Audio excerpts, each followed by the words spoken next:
Well, this time we're joined by Alex Gold. Hello, Alex. Hello. And Alex, about 2 weeks ago, was aboard a ship somewhere in the Caribbean, weren't you? I was purporting to be John Lennon. And so now you're briskly repatriated in the light of the recent unpleasantness, and you're now locked down in a flat in South London. Yep. But you haven't got much with you, have you, Alex? You arrived pretty much the clothes you stood up in, plus plus the pink suitcase. Suitcase. with all the it's Lennon. John Lennon's the one you play, isn't it? Yeah. It's a Beatles tribute band, right? What are you called? Do you have a name? It depends what ship we're on. So I was on the Norwegian Epic, which is a big 6,000 passenger city on the sea, basically, and on that particular ship, we're called the Epic Beatles. The Epic Beatles. Oh, right. But it's a revolving cast. And the strange thing is, I'm used to, in my music life, of being the only person in the world that's doing that particular thing at that particular time. There are thousands of little John Lennons running around like little Beatles. every on an average night, they're all doing twist and shout, probably about the same time, aren't they? Yeah. They're all saying the same things. Oh yeah, how do you find America? We turn left at Greenland and all that kind of stuff. Do you have to do all that? You presumably do that banter, don't you? Sorry for what I said. Very I good. said what I said, and with varying degrees of success.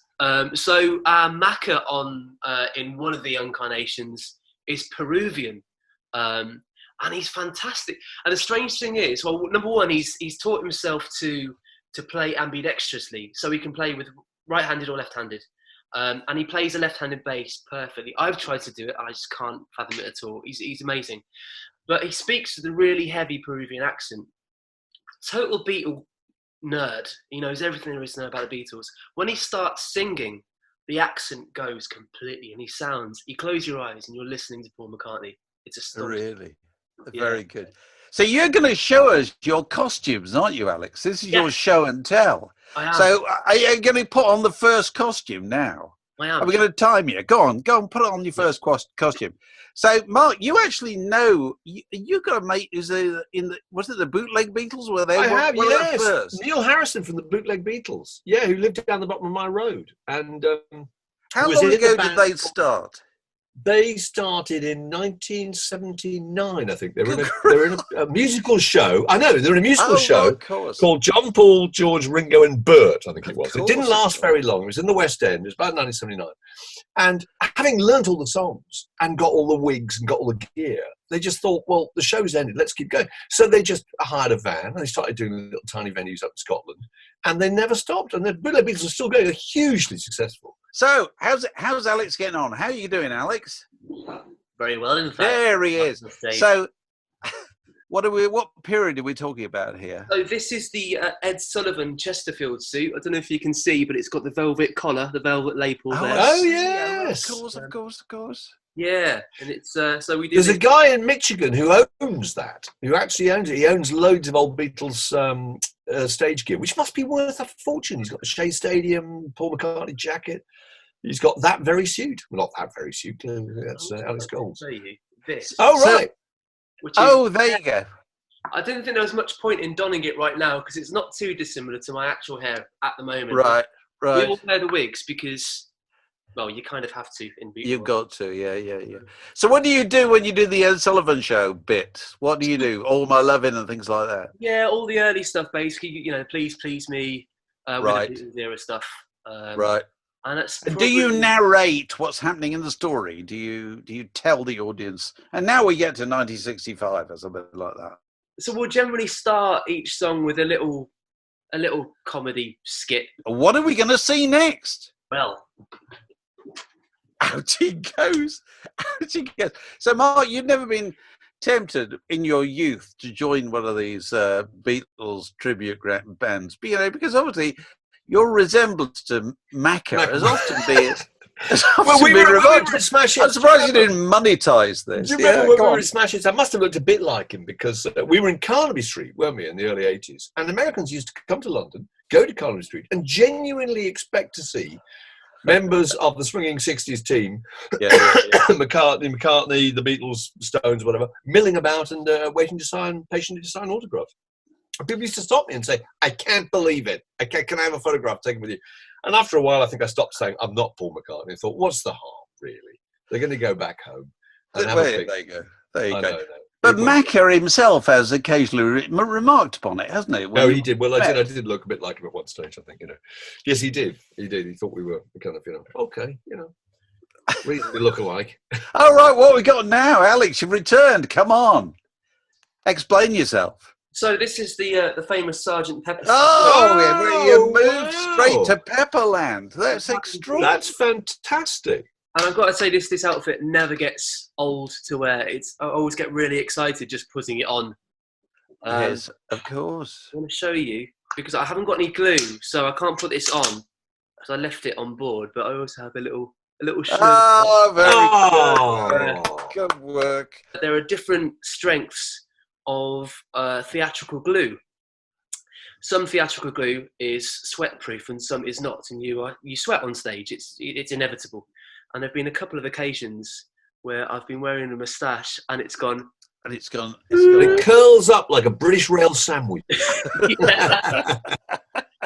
don't want that. Very good. That's great. So this is you doing what? Strawberry Fields, and what songs are you playing in that garb? Oh yeah, all that kind of Penny Lane, stuff from Pepper, that middle period, Magical Mystery Tour stuff.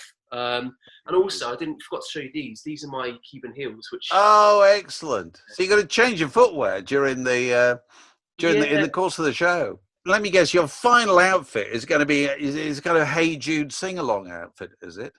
You could be right there, Dave. Okay, well, let's see, shall we, Alex? Let's see.